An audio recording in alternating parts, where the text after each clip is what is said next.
पत्रकारिता खरं तर आत्ता महाराष्ट्रात आणि देशात एक वेगळ्या वळणावर येऊन ठेपलेली आहे.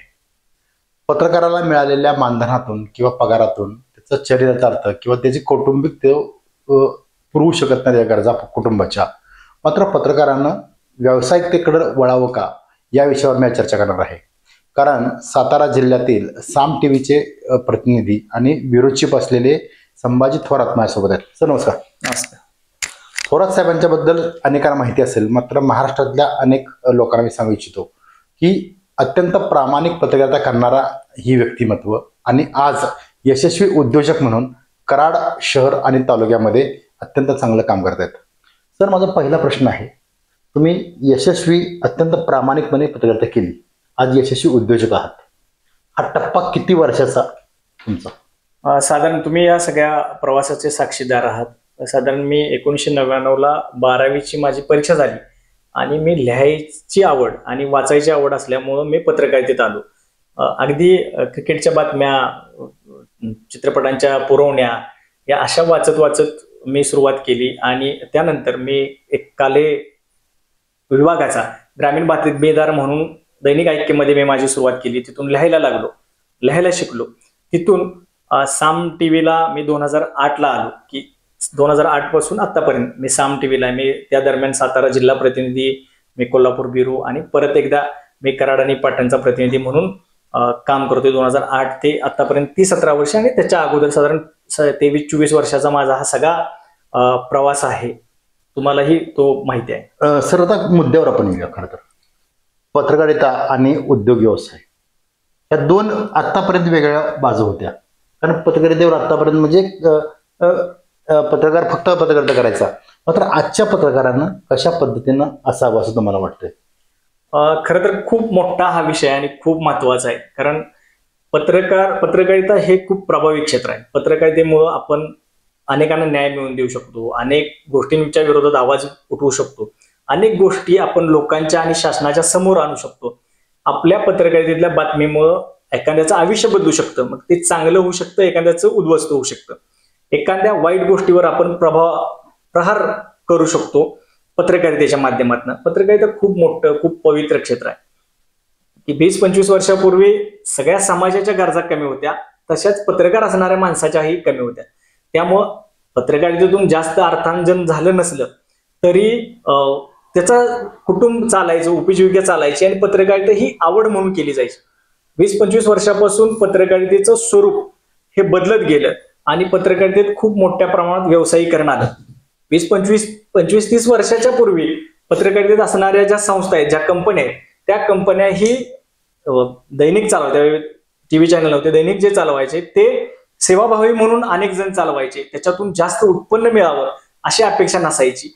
मात्र या कंपन्या नंतर व्यावसायिक झाल्या व्हावं लागलं त्यांना, कारण मिळणारं मनुष्यबळ, प्रिंटिंगसाठी होणारा खर्च आणि सगळी आणि येणारी टेक्नॉलॉजी यासाठी जो सगळा खर्च वाढला, त्या खर्च कुठून काढणार? त्यामुळे ह्या सगळ्याचं व्यावसायिकरण झालं. जाहिरातीच्या स्वरूपात उत्पन्न यायला लागलं. सुरुवातीच्या टप्प्यात जाहिरातीच्या स्वरूपात येत होतं तोपर्यंत ठीक होतं, मात्र अनेक काही प्रकार त्या दरम्यान सुरू झाले आणि नंतर पत्रकारितेचं व्यावसायिकरण झालं. हे झालं संस्थांच्या पातळीवर. त्यानंतर आता पत्रकारिता हे काही वर्षापूर्वी आपल्या पिढीच्या अगोदरची पत्रकारिता आहे ती पॅशन म्हणून केली जायची, एक वृत्त म्हणून केले जायचं आणि त्यावेळी गरजा कमी असल्यामुळे जास्त खर्च नव्हता. पण नंतर पत्रकारितेत आलो आपण, खूप वेळ द्यायला लागलो. ह्याच्यातला व्यावसायिक शिक्षण घेतलं, पत्रकारितेचं अनेक कोर्सेस आले, व्यावसायिक शिक्षण घेतलं आणि पत्रकारितेचं व्यावसायिकरण झालं. कारण उपजीविका पत्रकारिता करतोय तर उपजीविका चालवण्यासाठी एक पगार, महिन्याला काही रक्कम आपल्याला येणं गरजेचं आहे आणि त्या दृष्टीनं आपण कंपन्यांमध्ये जॉईन व्हायला लागलो, नोकऱ्या करायला लागलो आणि मग आपण पत्रकार म्हणून मिरवायला लागलो. पण पत्रकारिता ही एक नोकरी आहे असं एक चित्र तयार झालं की महिन्याला त्यातून आपल्याला पैसे मिळतात, त्यावर आपलं कुटुंब चालतं, असं सगळं एक वातावरण आणि असा सगळा प्रकार सुरू झाला. तो होणं साहजिक होतं, त्यात काय गैर नव्हतं. कारण जर पूर्ण पत्रकारिताच करत बसला तर पोट कशावर चालवायचं? दुसऱ्या बाजूला कंपन्या पण व्यावसायिक झालेल्या, त्यांना पैसे त्यातून मिळत होते, ते कर्मचारी म्हणून देत होते. त्यामुळे पत्रकारिता आणि व्यवसायिक असं न म्हणता तुम्ही पत्रकारिता ही एक नोकरी आहे. नोकरी आणि व्यवसाय बरोबर. हा जो जो प्रकार आहे, सगळा जो ह्याची जी तुलना केली जाते तशीच तुलना पत्रकारितेच्या बाबतीत ही केली जाते. पत्रकारिता थोडंसं ग्लॅमर असणारं फील्ड आहे म्हणून याची चर्चा होते. आता पत्रकारिता करत असताना मिळणारं पगार, मिळणारं उत्पन्न आपल्याला आणि आपल्या उपजीविकेचं जे सगळं हे आहे ते भागत नव्हतं. पत्रकारितेमुळे सन्मान मिळतोय, मात्र खूप चांगले आर्थिक आपण उभं राहू शकत नाही. यात सगळ्यात वाईट काय आहे, मी पत्रकारिता करत करत मी व्यवसायात आलो. मी माझा बी प्लॅन म्हणून मी व्यवसाय निवडलेला. मी का आलो तर पत्रकारितेतलं अस्थिर जो प्रकार होता, म्हणजे बरोबर, ऐनवेळी एखाद्याला नोकरीवरून काढणं. एखादी कंपनी खूप चांगली असते, मात्र एखादा जर त्या ठिकाणी आपल्या पत्रकारितेचे संपादक किंवा मॅनेजर आला आणि त्याची धोरणं जर खाली पटली नाहीत किंवा त्यांनी बदल केलेल्या साच्यात आपण बसलो नाही, तर अनेक पत्रकारांना नोकऱ्या गमाव्या लागल्या. ह्या नोकऱ्या अशा वेळी गमाव्या लागल्या की त्यांचं वय 40 नंतरच होतं. त्या काळात म्हणजे त्या वयाच्या टप्प्यात दुसऱ्या नोकऱ्या मिळणं ही मुश्किल होतं. त्यामुळं ते लोक अडचणीत आले आणि त्यावेळी पर्याय राहिला नाही. कारण त्या अगोदरचे जो काळ असतो पत्रकार म्हणून, त्यावेळी आपल्याला सगळे अधिकारी, पदाधिकारी, राजकीय नेते सगळेजण आपल्याला सलाम करत असतात. तो सलाम आपल्या पत्रकारितेला असतो. आपण ज्या बॅनरमध्ये काम करतो त्या बॅनरला असतो. हे न कळाल्यामुळं आणि त्या सगळ्या डौलात, त्या सगळ्या ग्लॅमरमध्ये जगण्याच्या आपण काय म्हणतो जगण्यामुळं, त्या ग्लॅमरमध्ये जगायला शिकल्यामुळं आपल्याला आपण जमिनीवर अनेक जणांचे पाय हे जमिनीवर नसतात, ते त्याच हवेत असतात आणि त्यामुळे 40-45 नंतर नोकरी गेली की त्यांना अडचणी येत होत्या. आता हा भाग 2 पत्रकारितेचे भाग करता येईल. पुणे, मुंबई, नाशिक अशा मेट्रो सिटींमधली पत्रकारिता वेगळी आणि आपण जो उर्वरित महाराष्ट्र आहे, ग्रामीण भाग आहे तिथं. कारण पुणे, मुंबई ह्या ठिकाणी नोकऱ्या आपल्याला एक गेली की लगेच दुसरी मिळते. तुम्ही कराड सारख्या ठिकाणी, सातारा सारख्या ठिकाणी, सांगली सारख्या, कोल्हापूर सारख्या ठिकाणी एकाची जर नोकरी गेली तर त्याला जागा रिकामी होतपर्यंत 4-5 वर्ष काढावी लागतात आणि तो दुसरं काम काही करायची मानसिकता नसते. हा सगळा विचार केला आणि मग त्यानंतर मी विचार केला की आपला बी प्लॅन म्हणून व्यवसाय असावा. खरं तर थोरात साहेबांचा हा अनुभव आहे. गेल्या 20 वर्षापासून असलेला पत्रकारितेचा अनुभव मी का सांगतोय, आज युट्यूबच्या माध्यमातून किंवा वेब पोर्टलच्या माध्यमातून अनेक तरुण या ठिकाणी या व्यवसायात येतात. मी मुद्द्यावर येणार आहे संभाजी सर. तुम्ही केलेला स्ट्रगल हा आम्ही सगळ्यांनी बघितलेला आहे खरं तर, म्हणजे पत्रकारितेत सुद्धा आणि यानंतर व्यवसायामध्ये ती मी नंतर येणार तुमच्याकडे. आजकाल जे युट्यूबचे जे चॅनल चालवतात त्यांना उत्पन्न काही नाही खरं, त्या रेषेच्या मानानं जेवढं कष्ट करतात त्या मानानं. त्या संदर्भात तुमचं काय स्टेटमेंट आहे? दुसरा त्याला जोडून असा एक प्रश्न आहे की पूर्णपणे आता ही पत्रकारिता म्हणजे अगदी उघड बोलायचं पूर्ण बदनाम आता होत चाललेली आहे. खरं तर ब्लॅकमेलिंगचे धंदे प्रचंड होत चाललेले आहेत. म्हणजे हे सावरण्याची जबाबदारी सुद्धा तुमच्यासारख्या ज्येष्ठ लोकांची सुद्धा आहे, स्पष्ट बोलण्याची सुद्धा आहे. काय करावं, एक लाईनअप काय असावं? आता जे युट्यूब चॅनल, न्यूज पोर्टल वगैरे निघाले जात आहेत त्यांना हे सगळं चालवण्यासाठी पैशाची गरज निश्चित लागेल. तुम्ही तुमच्या ठेवणार असलेली माणसं, टेक्नॉलॉजी आणि ही पैशाची गरज तुम्ही कशी भागवणार आहात? तुम्ही जाहिरातीच्या माध्यमातून भागवली तर ठीक आहे, तुम्ही चालू शकता. मात्र ह्यातले जे प्रकार आहेत, उघड बोलायचं ब्लॅकमेलिंग. सर त्या मुद्दा सांगतो, जाहिरातदार सुद्धा आता विचार करतो की पूर्वी 10 पेपर होते, नंतर आता ही 100 झाले, द्यायची कोणाला जाहिरात? हा विषय सुद्धा खूप प्रत्येक जाहिराती समोर आहे. त्यामुळं जाहिराती आपल्या कौशल्यावर, आपल्या संपर्कावर किंवा आपण जे युट्यूब चॅनल काढतोय त्याच्या रीचवर आपण अवलंबून आहेत, त्याच्यावर मिळू शकतात. पण तुमचं त्याच्यात कौशल्य आहे. पण काही युट्यूब चॅनल खूप चांगले आहेत, चांगल्या प्रकारे ते चालवत आहेत. पण फक्त युट्यूब चॅनल अनेक जे चालवले जातात ते ब्लॅकमेलिंगसाठी चालवले जातात, ते लुबाडण्यासाठी चालवले जातात, ते आपण सुरू असलेले काळे धंदे जे आहेत ते लपावेत म्हणून चालवले जातात. आणि हीच सगळ्यात पत्रकारितेची वाईट आणि दुर्दैवी गोष्ट आहे. तुम्ही जोपर्यंत जाहिरात मागत होता तोपर्यंत ही तुम्हाला सन्मान होता, मात्र तुम्ही असं करायला लागल्यानंतर आता आमच्या समोर काही नवीन पत्रकार येतात. 25 वर्ष ह्या सगळ्या क्षेत्रात घालवले, खूप बातम्या केल्यात, अनेकांना न्याय मिळवून दिलाय, पूर्ण महाराष्ट्राचा अभ्यास केला. ह्यासाठी जे काही स्ट्रगल केले ते तुम्हाला माहित आहे. आम्ही सकाळी महाबळेश्वरमध्ये असायचो 2 व्हीलरवर आणि संध्याकाळी दहिवडीत असायचो. हे 200-300 किलोमीटर 2 व्हीलरवर आम्ही फिरायचो. कशासाठी तर बातमीसाठी तो 360 आता मोबाईल झाले, व्हॉट्सअप आलं, 360 कॅमेरा असायचा, त्याच्यातनं कॅप्चर करायचं कुठल्या नेट कॅफेत आणि ते पाठवायचं फीड, हाताने लिहायचं, स्कॅन करायचं आणि ते पाठवायचं. ही इलेक्ट्रॉनिक्स मीडियाची पत्रकारिता आपण बघितली. आणि आता कुठून पण एखादा व्हिडिओ होतो आणि त्या व्हिडिओला काहीतरी एडिट केलं जातं आणि लगेच व्हायरल करावं लागणार हे क्षेत्र आपण बघितलंय. आपण बोलत होतो युट्यूब चॅनलच्या युट्यूब चॅनलच्या पत्रकारांना लगेच वाटतं की आज आपण सुरुवात केली की उद्यापासून सन्मान मिळाला पाहिजे, उद्यापासून पैसा मिळाला पाहिजे, आणि ह्या मोहात ते अडकतात आणि ते कधीच खरे पत्रकार होऊ शकत नाहीत. ते होतात प्रपोगंडा करणारे किंवा काही अनेक जण त्यातले ब्लॅकमेलर असतात. अशा प्रकारे हा युट्यूबचा आता एक व्यवसाय सुरू झालेला आहे आणि तो व्यवसाय जास्त काळ चालणार नाही.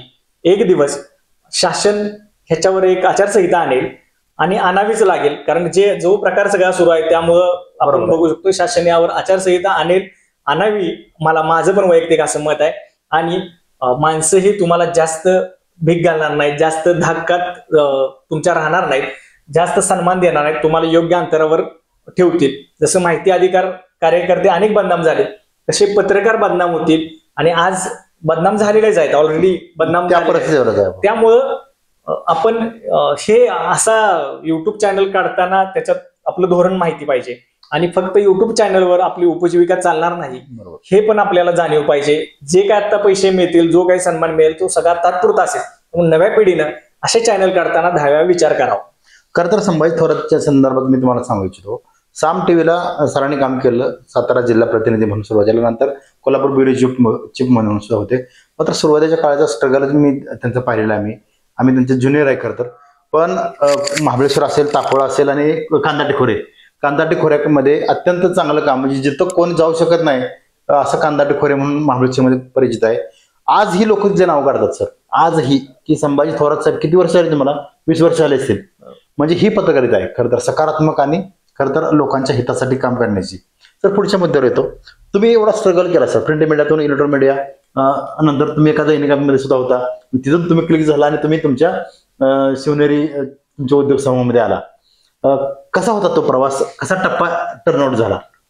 मी जी सुरुवात केली ती ऐक्यमधून सुरुवात केली, काले बातमीदार म्हणून सुरुवात केली, त्यानंतर तरुण भारत, सकाळ, त्याच्यानंतर मी जर्नलिझम मुंबई युनिव्हर्सिटीत केलं, परत मी ऐक्यला आलो, पुण्यनगरीला आलो, त्याच्यानंतर मी पुढारी पुणे सकाळ असा प्रवास केला. आणि त्यानंतर ज्यावेळी पुणे सकाळला होतो त्यावेळी चॅनलचं सगळं ग्लॅमर सगळं वाढत चाललेलं. मला वाटलं इलेक्ट्रॉनिक्स मीडियात आपण काम केलं पाहिजे. सकाळ माध्यम समूहामुळं मला साम टीव्हीत इलेक्ट्रॉनिक्स मीडियात काम करायची संधी मिळाली.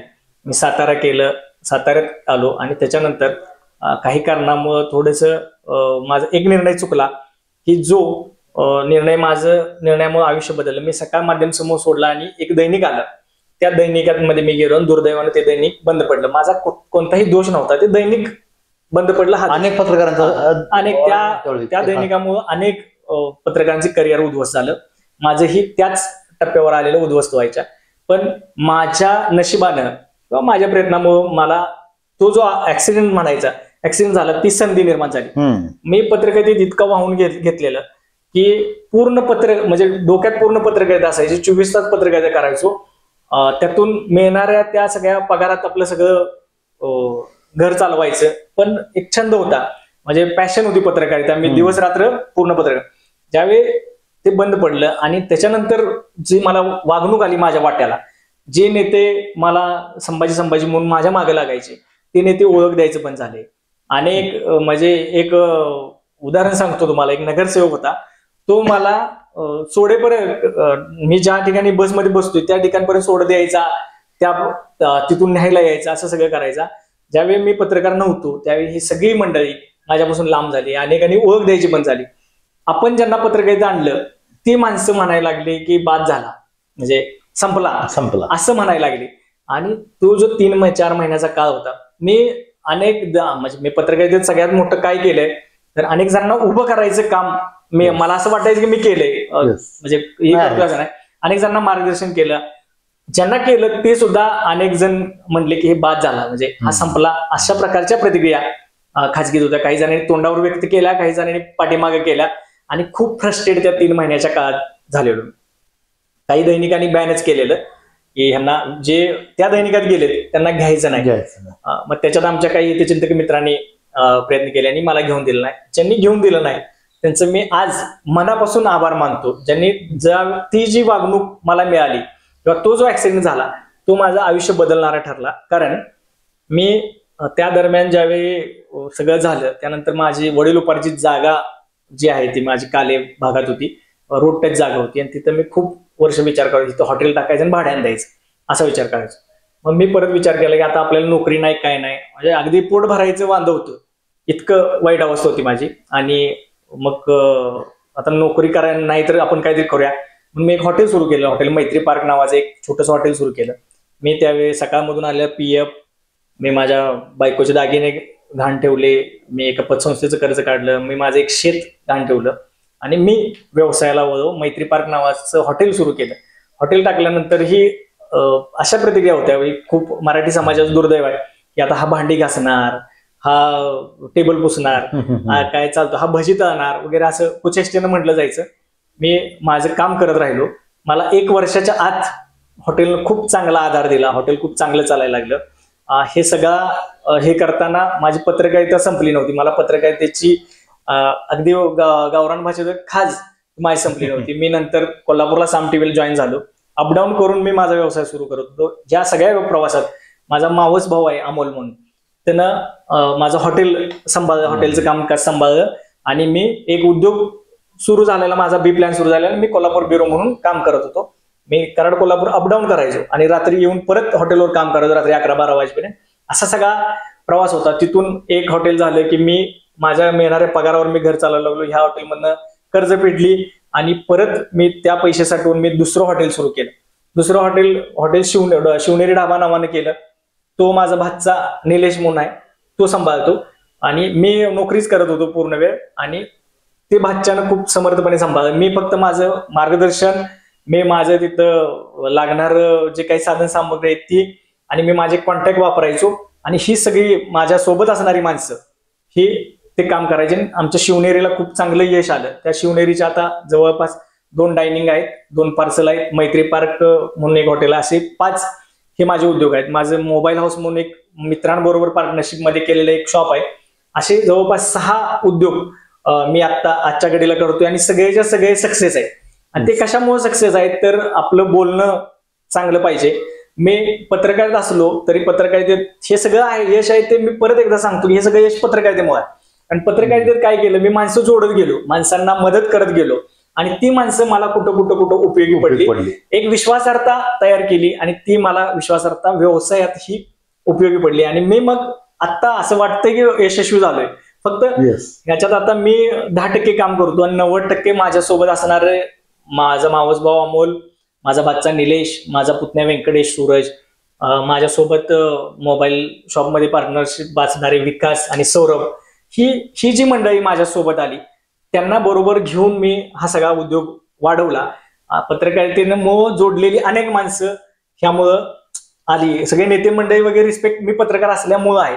मी आता पत्रकारिता करतो आणि हे सगळे उद्योग माझे सहज सुरू आहे. सुपर. म्हणजे बघा, माझा म्हणणं उद्देश काय ह्या मुलाखतीचा, समाजाभिमुख पत्रकारिता, सकारात्मक पत्रकारिता आणि त्याला दिलेली व्यवसायाची जोड, यामुळं संभाजी थोरात साहेब हे आज या पूर्ण पत्रकारिता आणि व्यावसायिकदृष्ट्या सक्सेस आहेत.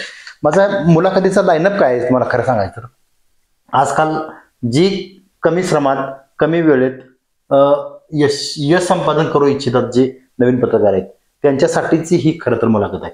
म्हणजे मुद्दा काय माझा बघा, माझा पुढचा प्रश्न आहे सर, नवीन आलेल्या पत्रकारितेमधल्या मुलांनी किंवा तरुणींनी काय लाईनअप असावी त्यांची, कशा पद्धतीने काम करावं किंवा त्याला आणखी दुसऱ्या व्यवसायाची नोकरीची जोड असावी का?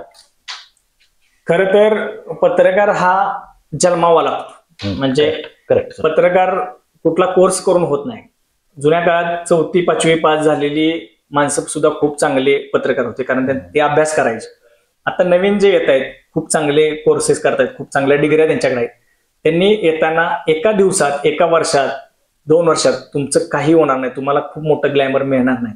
तुम्ही जे काय मिळेल ते क्षणिक मिळेल. सोशल मीडियाचा जमाना आहे. सोशल मीडियात फक्त तुम्हीच पत्रकार नाही, एक सामान्य माणूस सुद्धा पत्रकार आहे. सामान्य माणूस सुद्धा एखादा व्हिडिओ इंस्टावर, एखादा व्हिडिओ फेसबुकवर टाकून तो हिरो होऊ शकतो, तो एखाद्या समस्येला वाचा फोडू शकतो. तुम्ही सहज एखादा ठिकाणी शूट केलं एखाद्या सामान्य नागरिकाने, ते जर त्याचा व्हिडिओ खूप चांगला असेल किंवा तिथं काय अन्याय होत असेल तर तो जरी व्हायरल केला तरी आता न्याय मिळतो. त्यामुळे आता पत्रकारितेची धोरणं, पत्रकारितेचं जो सगळा पॅटर्न आहे तो आता बदललेला आहे. प्रत्येक माणूस हा पत्रकार आहे. त्यातल्या त्यात आपण ज्यावेळी कोर्स करतो, आपण एका कंपनीशी जॉईन होतो, तिथं नोकरी म्हणून काम करतो, त्यावेळी आपण पहिल्यांदा आपण लगेच यश म्हणजे इन्स्टंट यश न मिळता आपण खूप कष्ट केलं पाहिजे. आपण देश विदेशातील अनेक गोष्टींचा अभ्यास केला पाहिजे, अनेक चॅनल्स जे आहेत त्यांचा, अनेक वृत्तपत्र आहेत त्यांचा अभ्यास केला पाहिजे. एखादा विषय आहे तर त्या विषयाचं डीप नॉलेज आपल्याला पाहिजे आणि तरच आपण चांगले यशस्वी पत्रकार होऊ शकतो. हा एक भाग झाला आपण यशस्वी पत्रकारित होऊ.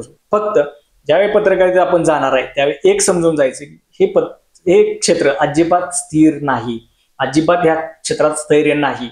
काळानुसार दररोज या टेक्निकल अपडेट येत आहेत, टेक्निकल चेंज होतोय. म्हणजे आता आपण AI सारखं जे हे येते, तुम्ही 4 ओळी दिल्या की तुम्हाला त्याची बातमी पाहिजे अशी तयार करून दिली जाते. त्यामुळे असं म्हणलं जातं की पत्रकार आउटडेट होतील.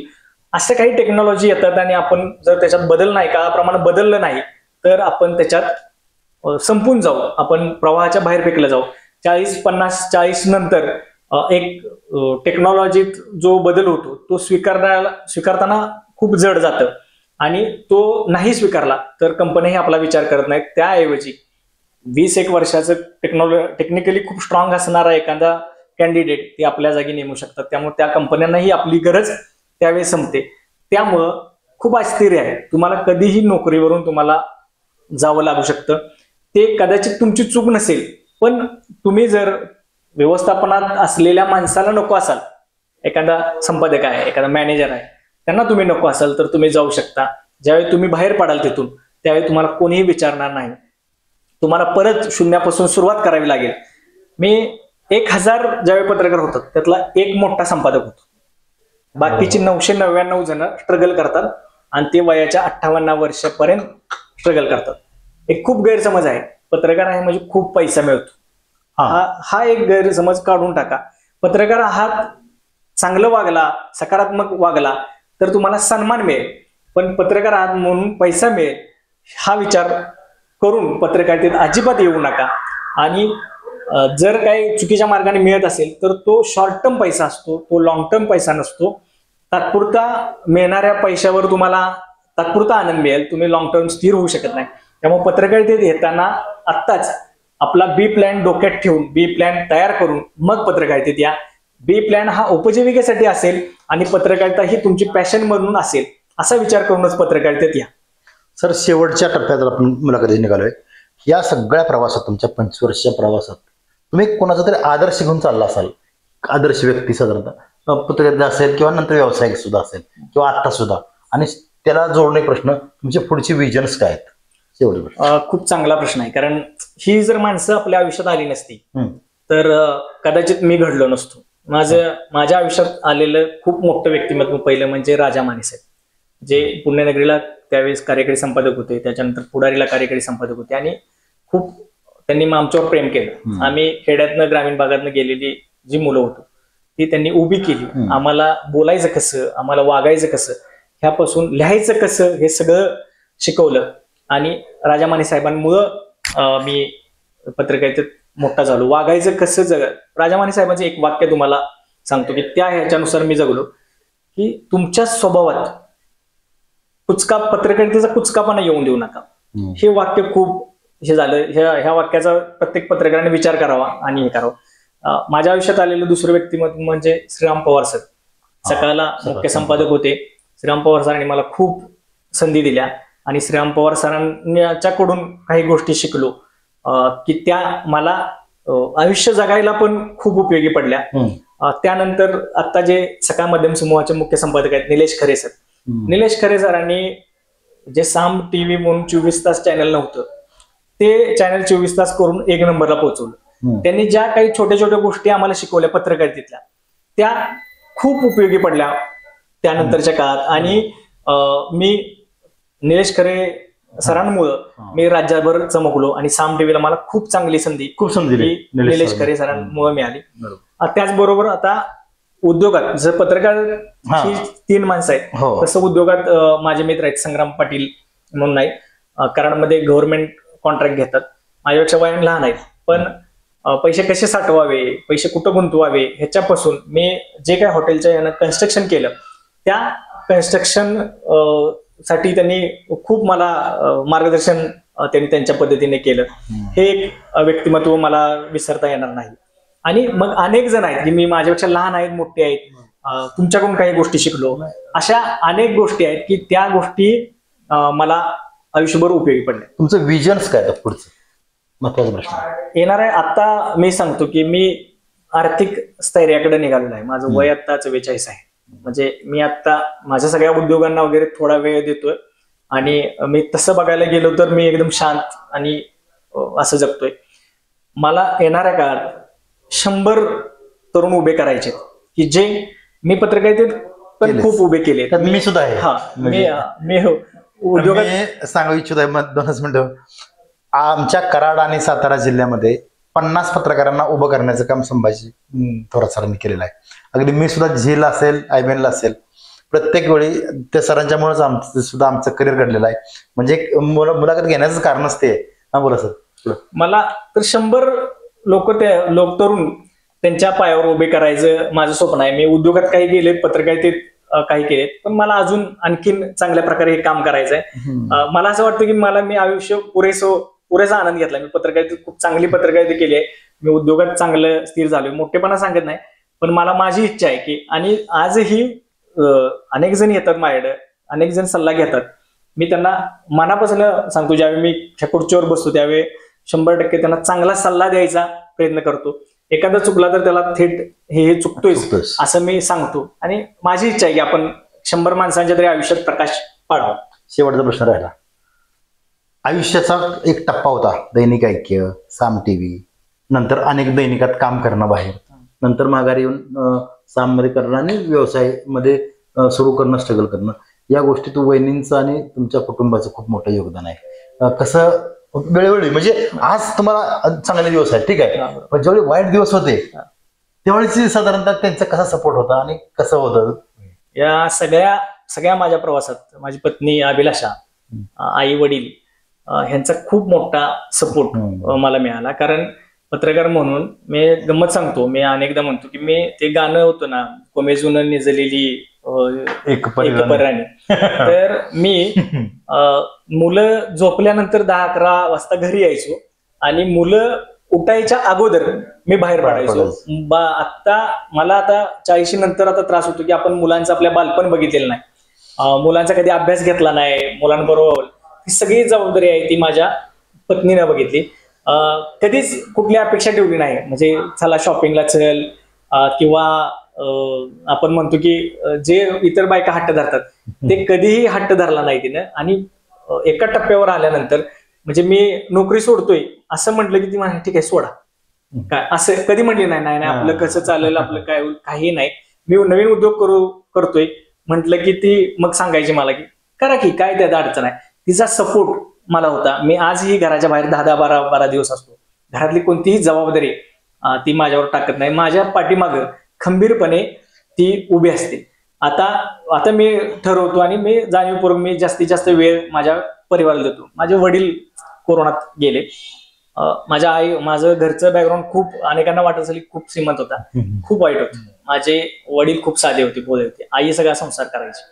आणि आईचं माझं यशात आणखीन एक खूप मोठं कारण की मी कुठलं डिसिजन घेतलं की मला वडील आणि आई नाही म्हणायचे, नाही कर म्हणायचे, तुझं तू काय. म्हणजे आमच्या घरात टीव्ही नव्हती, पण मी टीव्हीवर दिसायचो. त्यांना माहितच नव्हतं की आपला मुलगा काय करतो, हे पत्रकार आहे माहित होतं. आईनं कधीही कुठल्या गोष्टीत अडवलं नाही. कधीच आईनं तू हे केलं पाहिजेस, तू ते केलं पाहिजेस असं कुठलंही बंधन टाकलं नाही. ह्या आई वडिलांचा पूर्ण विश्वास होता की आपला पोरगा बिघडणार नाही, हे फक्त माहित होतं. आणि माझ्या सगळ्या संघर्षात आई वडिलांचं म्हणजे कधीच आई वडील तसे नसते तर मी कधीच इतका उभा राहू शकलो नव्हते, इतका यशस्वी होऊ शकलो नसतो नक्कीच. खरं तर आज घेतलेली ही आगळी आणि वेगळी मुलाखत, मी आतापर्यंत हजारो मुलाखत घेतली असतील, एक 1200 मुलाखती माझ्या झाल्या, पण आत्ताची ही मुलाखत खूप वेगळी आहे. संभाजी सर ही मुलाखत द्यायला नकार देत होते, कारण ते म्हटले कशासाठी, म्हणजे मला मोठेपण काय नको. मात्र मुद्दा काय येतो, मी प्रेक्षकांना जाताना सांगतो की हा मुद्दा कोणाच्या प्रसिद्धीचा किंवा आमच्या व्ह्यूज मिळवायचा म्हणून नाही, मात्र आजच्या येणाऱ्या तरुण पिढीच्या पत्रकारितेला कुणीतरी ज्येष्ठाने सांगण्याची गरज आहे. तीही ऑन कॅमेरा कुणी सांगत नाही, ऑन कॅमेरा कुणी सांगत नाही, मागून कुणीही सल्ले देतील. मात्र खऱ्या अर्थानं ज्या माणसानं 25 वर्ष पत्रकारितेतलं सगळं अनुभवलं आणि आज यशस्वी पत्रकार सुद्धा आणि यशस्वी उद्योजक सुद्धा म्हणून कराड परिसरात काम करतायत आणि स्वतःची 6 हॉटेल्स आहेत, ती अत्यंत चांगलं व्यवसाय त्यांनी उभा केलेला आहे आणि एक नाव आहे, ब्रँड आहे, Sambhaji Thorat is brand of Karad. त्यामुळं यांची मुलाखतीला आज मी त्यांचा वेळ घेतला. सर, तुम्ही भरभरून बोललात, खरंच मनापासून धन्यवाद, आभारी आहोत.